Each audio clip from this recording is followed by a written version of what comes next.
Gustavo, muy buenos días, ¿cómo estás? Buenos días, ¿cómo está Sergio, Ronnie y toda la audiencia de Con Fundamento Criollo por Radio Lateral? Bueno, gracias por estar con nosotros en un día tan especial. Sí, en serio, vos lo revivías eso, te decía jueves, viernes, lunes y martes trabajando en el feriado largo cuando te podrías ir a todos esos lugares que nombraste, o alguno de ellos, Sí, cuando sí, decías que las Malvinas, porque vos dijiste, bueno, las Malvinas son argentinas desde todas las provincias del país, incluidas desde Malvinas, pero también lo podríamos decir desde el exterior. No sé si los argentinos que están viviendo afuera por X circunstancia son conscientes de decir en cada discusión cotidiana, incluso en Inglaterra, que las Malvinas son argentinas. yo espero que sí, ¿eh? Espero que sí, Gustavo. Mm, yo no sé. Pero bueno, vamos a arrancar con esto que es la columna, Ujú. a ver, una cuestión de trabajar en días feriados o de pensar un poco en la política o en el periodismo en los días feriados, es que uno tiene que estar centrado en estas cosas terribles, absurdas, trágicas, cómicas que están pasando en nuestro país de la mano de un gobierno que es absurdo, trágico, cruel, malvado, torpe, ignorante, etcétera. Ujú. Y encima de todo eso, de un equipo de gobierno que es soberbio. Un grupo que se cree que tiene la razón en lo que va a hacer y va adelante con todo. Tal Así cual. que bueno, para terminar este fin de semana largo, vamos con esta columna que es, va a estar centrada obviamente no en mi ahijada que vino a visitarme ayer, sino Sí, en Milei. dale. Desgraciadamente, que afortunadamente no vino a visitarme ayer.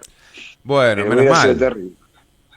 Menos mal. Bueno, empecemos. Nosotros habíamos hecho un anticipo la semana pasada Ujú. de declaraciones de Javier Milei en una entrevista con Oppenheimer, que es de la CNN, y ahora, el domingo, se difundió la entrevista completa. Si lo que habíamos visto la semana pasada fue terrible, lo de hoy fue peor, lo del domingo fue peor, porque no hubo estupidez por decir por parte de Javier Milei. Por ejemplo, ya primero, bueno, arrancamos con esta gran disyuntiva de cuántos perros tiene Milei. Eso es genial, ¿no? Porque eh, si bien yo estoy hablando con amigos que obviamente no votaron a Milei, que votaron a Sergio Massa en el balotaje, y no sabían, por ejemplo, estos pormenores de la chifladura de Milei, que tiene que ver con eso de llamar a los perros mis hijitos de cuatro patas, esto de haber clonado a un perro que se murió en 5 versiones, en 5 fotocopias de ese perro, que uno murió al poco tiempo. Y después esto de decir que él conoció a Conan, a su perro, en el Coliseo Romano, en el tiempo del Imperio Romano, cuando Javier Milei era un león y el perro estaba encarnado en un gladiador, y que además gracias a eso se hicieron amigos por orden de Dios, del uno, y que después pudo ver la resurrección de Cristo 3 veces personalmente. Digo, eso se convirtió en presidente. Estas cosas no se sabían, no se habían difundido. Me miraban como si estuviera hablando de ficción. No, el que ficciona es el Javier Milei. O más que ficcionar, alucina. Porque justamente estamos ante un dilema de cuántos son los perros presidenciales. Porque en la entrevista él cuenta lo que hace a la mañana. Se levanta, va con un carrito de golf hasta los caniles y los recreos individuales que tiene cada perro a visitarlos. Entonces habla de 5 perros. El perro que se murió, el perro clonado que se murió, le puso Conan 2. Y acá habla de Conan. Los dos Conan están muertos, supuestamente. Pero sin embargo, lo nombra y va a jugar con cada uno de los perros, incluido el perro muerto, que no sé si tendrá el cuerpo ahí todo ya en putrefacción, o con el fantasma del perro. Lo cual hace realmente pensar que si todo lo que el tipo dice es producto de su alucinación, hasta su conocimiento de experto de la Escuela de Economía Austríaca. Bien, eso es lo que hay. No, pero Hay un momento que el periodista, después lo vamos a ver esto, ¿no? Pero hay un momento que el periodista le pregunta cuáles son sus logros, y realmente, en lugar de decir haber ganado una elección cuando era impresentable como presidente, era totalmente invotable, ese fue su mayor logro. Sin embargo, no lo dice, omite, sino que lo que dice como mayor logro es haber frenado una hiperinflación que no iba a existir nunca, salvo que le esté provocando él en este momento. Claro. Eso hay que entenderlo. No está dentro de la columna, pero voy a hacer un pequeño paréntesis. Sí. Hay un grupo de abogados, de juristas, de jueces, que están, periodistas, economistas, que están buscando todas las alternativas y fundamentos para un juicio político al presidente. Para un juicio político al presidente. Desde estas situaciones de desequilibrio emocional o psicológico, incluidas alucinaciones tanto sobre perros como sobre economía, algunas alteraciones y pisoteos constitucionales y sus dichos, su extremada y violenta participación en las redes. Espero que hoy no se le ocurra publicar nada, Gustavo, en Twitter que tenga que ver con Margaret Thatcher.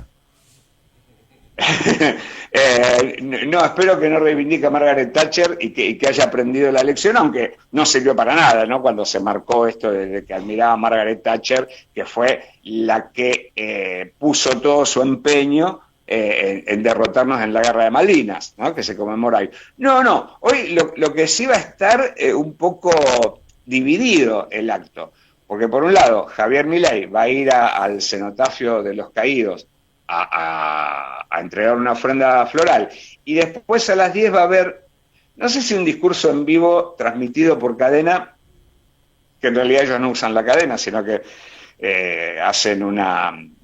Como Canal 7 la TV pública está desmantelada, no tiene programación, tienen todos refritos y no hay personal y todo eso, la cadena nacional no se usa desde que asumió, sino una cuenta privada, una empresa privada que hace la transmisión de sus actos en vivo. No va a haber ningún video, afortunadamente, como fue el 24 de marzo, que mandaron ese penoso y lamentable video sobre su lado de la historia. Bueno, y esta vez decidieron no hacer nada porque realmente es una reverenda hipocresía, y lo hacen porque tienen una obligación protocolar, casi constitucional, que está marcado como dentro del calendario, que es obligatorio hacer algo por las diferentes fechas patrias. Sí. Pero además es una reverenda hipocresía, porque si por ello fuera, como también hubiera sido o por Macri, o Patricia Bullrich lo dijo en pandemia, que cambiemos las Pfizer por las Malvinas, y que la actual gestión de la canciller Diana Mondino también tomó como una manera así medio menor el hecho de que Cameron haya visitado Malvinas sin avisar a Argentina. Lo cual hay una idea de cipallismo que resulta una hipocresía, que ellos siquiera abran la boca sobre la guerra de Malvinas, porque no les interesa el tema, al contrario, debieron haber festejado la derrota en el 82. ¿Te acordás cuando Macri también había hecho algún comentario que Malvinas era como que, viste, estaba sobrando en nuestro país, que nos distraía de cuestiones más importantes? Una vergüenza No, y lo pensó en términos económicos, que significaba un gasto. ¿Para qué vamos a recuperar Malvinas si va a significar un gasto más? Tenés razón. Dijo. Es terrible. A ver, en la Constitución dice claramente que desde 1966, que hubo un fallo de una declaración de la ONU sobre la soberanía de las islas por parte de Argentina, y que tenemos que negociar la entrega y la devolución de las islas, la Constitución del 94 marca que es obligación de todos los funcionarios argentinos pelear por la devolución de Malvinas y defender la soberanía en Malvinas. Y hemos tenido cipayos, bueno, como en el gobierno de Macri, que el canciller firmó borracho un acuerdo comercial entre Malvinas y Argentina. Perdón, una explotación comercial de Malvinas que todavía no nos pudimos sacar de encima. Con Duncan, bueno, ¿no? Duncan era el británico. Duncan, exactamente. Que el canciller Foradori. Fonidori se puso borracho y después Duncan en su biografía dijo que estaba tan borracho que ni se acordaba el día siguiente que había firmado. Eso es lo que se anima... después, cuando salió ante las cámaras, lo festejó. Claro, pero eso es lo muy contento. Eso es lo que nos enteramos, Gustavo. Solo borracho nos enteramos. Esa es la información que llegó. Andá a saber qué más, ¿no? ¿Qué le ofrecieron a Foradori? No. Sí, lo que pasa es que lo de borracho lo tomaron como una excusa, cuando en realidad hasta sobrio lo hubiera firmado. Claro. Lo que pasa es que por borracho no se acordó. Les dio vergüenza. No es que lo había firmado. Les dio vergüenza y dijeron que estaba borracho, capaz. Bueno, y Villarruel va a empezar el miércoles, el resto de la semana, del 3 al 8 de abril, una especie de semana de las Malvinas. Donde el miércoles a las 4 de la tarde va a entregar diplomas a excombatientes en el Senado Nacional. Probablemente aproveche en esta función que tiene ella de ser negacionista de la dictadura, que a su padre, muerto hace un par de años, le quitaron las condecoraciones, no Cristina, no Kirchner, sino Menem, le quitó las condecoraciones por su actuación durante el genocidio de la dictadura. Él fue partícipe, lo declara, lo tiene reconocido, que fue uno de los represores genocidas y que por eso le sacaron sus condecoraciones en Malvinas. No sea cosa, como advertencia, que Villarruel pretenda hacer una reivindicación de su padre, de un genocida, porque ahí sí estaríamos ante una vicepresidenta que hace apología de delincuentes, es decir, apología del delito, y el peor de los delitos que son los de lesa humanidad. Bien, bien, bien. Mientras tanto, también en el marco del Día del Veterano, porque nosotros decimos el Día de Malvinas, pero en realidad el nombre de la conmemoración es el Día del Veterano y los caídos en la Guerra de Malvinas. Se van a juntar en Tierra del Fuego los gobernadores patagónicos y van a aprovechar, van a hacer un acto conjunto en reivindicación de la soberanía por las Islas Malvinas y a la vez van a debatir, van a acordar unos 10 puntos que puedan contrarrestar esa gran propuesta que tiene Javier Milei, que es el Pacto de Mayo. Por lo tanto, lo que algunos de estos gobernadores declaran, sobre todo Claudio Vidal, digo que la mayoría de los gobernadores no está de acuerdo con las medidas que está tomando el gobierno. Claro, y algunos gobernadores empezaron a hacer sus críticas. Después vamos a dar un pero.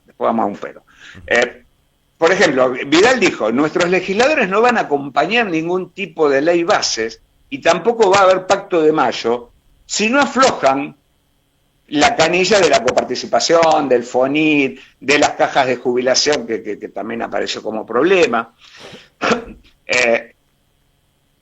Después dice, creo que tiene la oportunidad de hacer las cosas bien, el presidente Milei, sigue diciendo Vidal, y está equivocado. Los más perjudicados son los más pobres, la clase media, que pasa a ser pobre, y los pobres que no tienen a dónde ir. Lamento. Por lo tanto, el acuerdo con los gobernadores, esta semana hay una reunión del presidente con los gobernadores, me parece que no va a ser factible, sobre todo porque en esta entrevista que se difundió el domingo, habló mal de los gobernadores, porque Oppenheimer le preguntó cuál es su mejor logro y cuál es su peor error.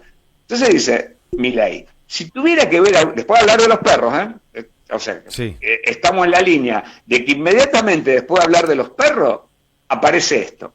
Si tuviera que ver algún error, fue haber ido a hablar con los gobernadores de una manera tan transparente y honesta. ¡Wow! Bueno, cuando en realidad lo primero que hizo fue cortar fondos, fue cortar los subsidios y después fue a hablar con los gobernadores. Por lo tanto, y aparte habla de los gobernadores como si fueran extraterrestres, como si fueran extranjeros, como si no formaran parte del país, como si los gobernadores no estuvieran representando Sí, a todo el país. Sí, se pusieron... Porque parece que él estuviera por encima. Sí, se pusieron solos Cuando en los realidad, gobernadores, se pusieron solos ahí. claro, pero además, el tipo Milei, que además de ver perros fantasmas, reivindica a la Constitución y sobre todo a la figura de Alberdi, por eso a la ley que presenta le llama la ley Bases, no vea que la Constitución Nacional son las provincias las que conforman el país. Es la confederación de provincias que constituye la República. Por lo tanto, anteceden a la organización nacional. Anteceden a la organización nacional.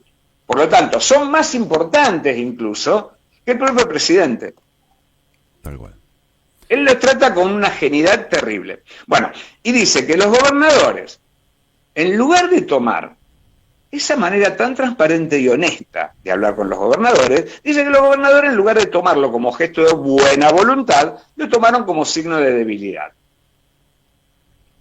Bien, una lectura, volvamos, alucinada de lo que es la realidad. Así que, bueno, estamos en esta situación que además el conflicto con los gobernadores se sigue acrecentando, porque el ministro del Interior, Guillermo Francos, en lugar de poner paño frío, claro, lo que pasa es que está en el medio de los gobernadores que plantean ideas coherentes, y Guillermo Francos está en el medio con Javier Milei, que es un incoherente absoluto. Y encima, algunos funcionarios del gobierno se quieren sacar de encima a Guillermo Francos y por eso lo exponen. En estos días estuvieron hablando de que había presentado o que le habían pedido la renuncia, porque Francos acuerda una cosa con los gobernadores y después el presidente lo desdice. Guillermo Francos trata más o menos de entablar una tregua, por lo menos con algunos de los gobernadores, y sale Milei a decir cualquier estupidez. Y eso es como lo que pasó también en la semana pasada con López Obrador y con Gustavo Petro de Colombia. Dijo barbaridades de esos dos presidentes y fue Diana Mondino, que no es una experta, sino que es yo creo que es la peor funcionaria de todo el gobierno, pero más o menos puso paños fríos a la relación hasta que Milei se le salte la tuerca y diga cualquier otra cosa de cualquiera. Ahora, lo de Guillermo Francos es muy posible, que sea cierto esta interna que pueda llevarse lo opuesto.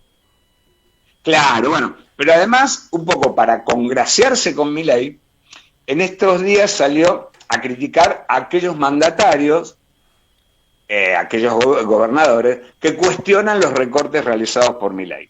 Y con el primero que se enfrentó fue con el gobernador de Santa Fe, Maximiliano Puyaro, porque Puyaro dijo que la mentada motosierra pasó por los sectores de menores recursos y no por la casta, como se había prometido en campaña. Bueno, ahí está de nuevo esa discusión de la palabra casta. La casta la usamos de este lado, la usamos del otro. Lo que pasa es que esa palabra casta se refiere a distintos grupos de personas. Para La Libertad Avanza, y quizá para el gobernador Puyaro, la casta son los kirchneristas, los peronistas, los sindicalistas, etcétera. Por ahí para nosotros la casta son justamente los que está defendiendo este gobierno, que es esa minoría de multimillonarios. Claro. Bueno, porque también Puyaro dice, entiendo que si se ordenan las cuentas de un Estado que durante años gastó más de lo que recaudó, habrá un rebote. Pero está hablando no se pregunta por qué durante muchos años se gastó más de lo que se recaudaba. Entonces, en lugar de decir, ¿por qué se recaudaba poco en un país que estuvo creciendo, incluido un poquitito en el gobierno de Macri? Porque hay mucha evasión, porque hay mucho contrabando, y porque hay multimillonarios que evaden y que fugan.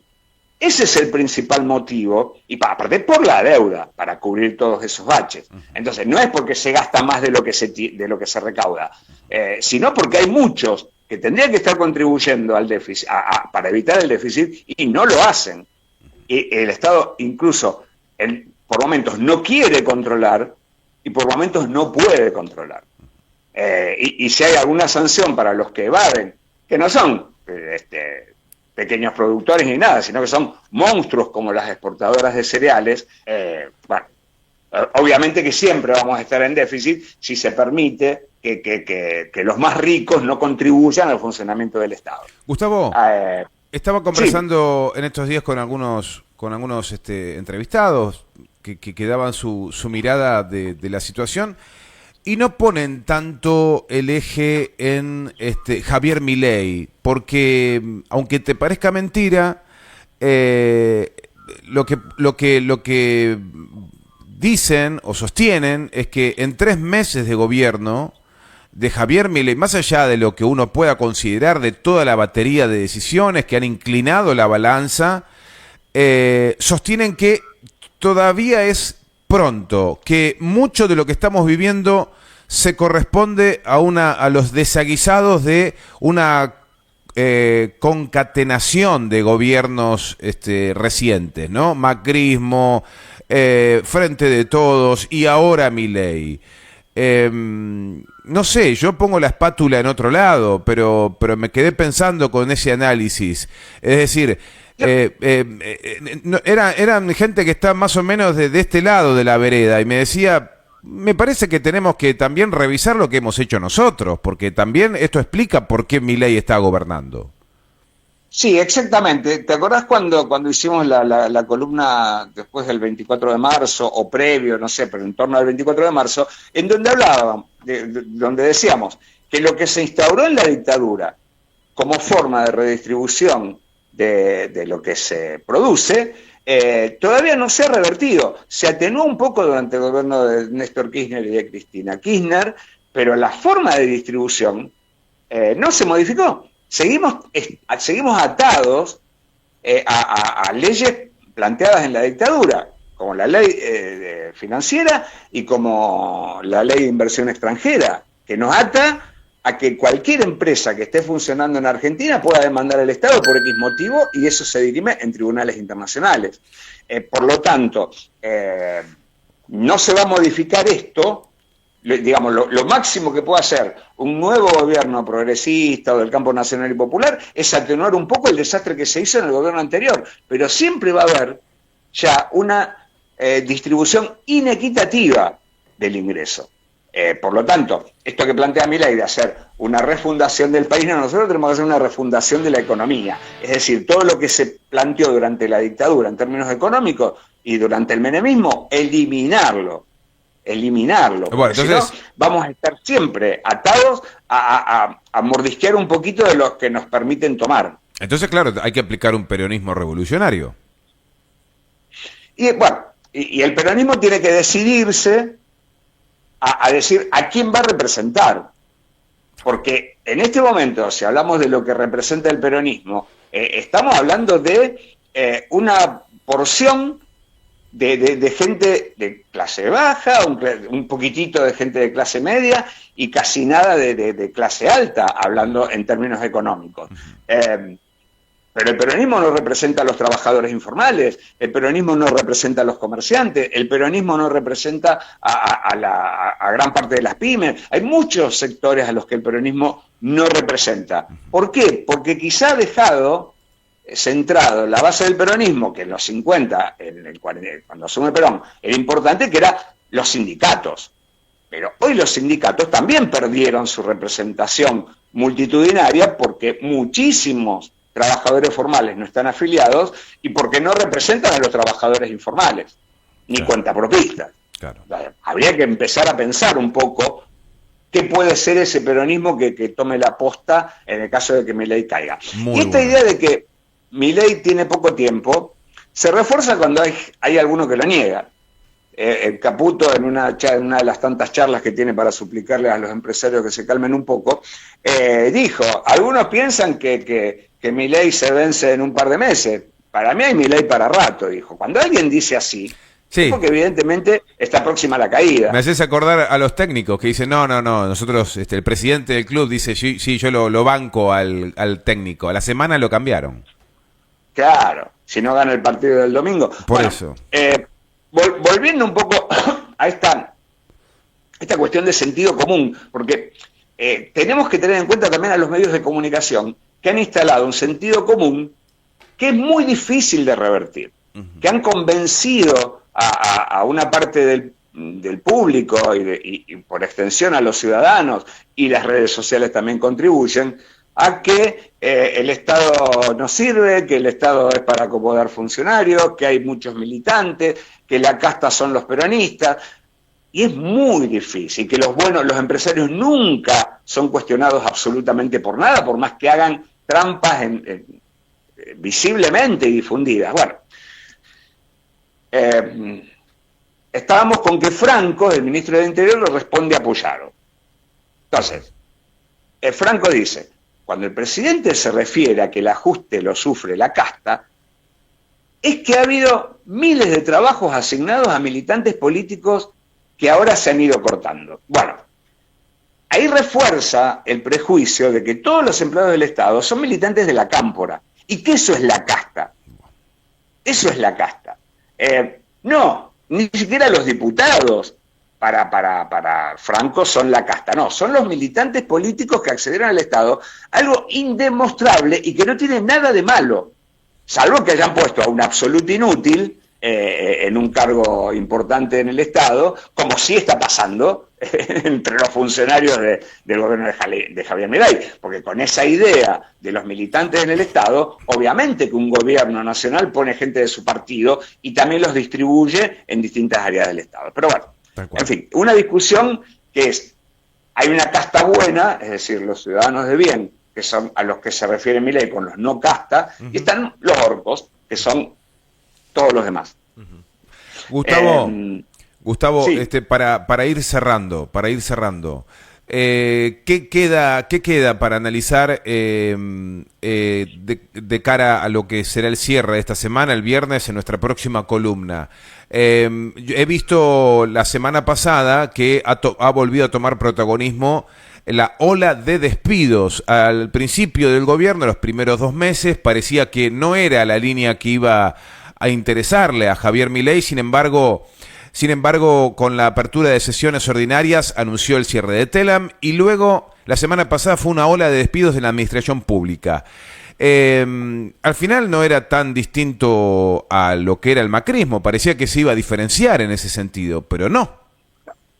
El macrismo, eso fue un acting, porque justamente lo que hizo el macrismo, porque desmanteló sí algunas áreas muy importantes, como puede ser la Secretaría de Comercio, el INTA y algunas cuestiones más, pero en las otras áreas desafectó a empleados de la gestión anterior y puso empleados propios, que durante el gobierno de Alberto Fernández no se hizo ninguna sangría sacando a los empleados que había puesto el macrismo. Por lo tanto, bueno, es controversial la cuestión. Pero dentro de esta cuestión de la construcción de un sentido dominante, vos fíjate que aparecieron, sobre todo, terrible, empresarios. Bueno, la semana pasada hablábamos del secretario del presidente de la Cámara Argentina de Comercio, y en este fin de semana apareció Bulgeroni. Uno hablando de que el consumo que teníamos en el gobierno anterior era alto, pero sin horizonte. En cambio acá tenemos una recesión con esperanza, había dicho el presidente de la Cámara de Comercio Argentina. Y ahora apareció Bulgeroni diciendo que sabemos que todo lo que se está haciendo va a doler, pero es necesario. Va a doler, lo está diciendo un empresario de la industria petrolera, de Exxon, que ha tenido ganancias de más del 20% el año pasado. Es decir, que si una petrolera a nivel internacional, un récord de ganancia puede ser del 5%, Bulgeroni ha tenido un 20%. Y en estos meses, desde que Milei ganó el balotaje, los combustibles han aumentado casi un 200%. A él no le está doliendo, a él no le duele nada. Claro. Al contrario, su sanidad o su ausencia de dolor es gracias al dolor que está sufriendo la mayoría de los argentinos. Cuando dicen, y estamos haciendo un enorme sacrificio, ¿quiénes hacen el sacrificio? No, son unos... ¿Quiénes lo están haciendo? ¿Y en beneficio de quién? Porque si uno dijera, bueno, hay un sector medio que está haciendo un sacrificio para que el sector de bajos recursos pueda estar mejor, no, se está haciendo el sacrificio para que 1000 tipos, recordemos, Bulgeroni está entre las 5 familias más ricas, 5 profesores más ricos de Argentina, y entre los 100 primeros a nivel mundial. Por lo tanto, a él no le va a doler nada. No, pero por supuesto. Con que esté 6 meses sin aumentar sus naftas. Gustavo. Y está muy contento porque se va a poder exportar todo sin preocuparse por el abastecimiento del interior del país, o sea, del país. Absolutamente. Porque las leyes y los decretos priorizan la exportación de combustible y no el mercado interno. Bien. Gustavo, nos despedimos.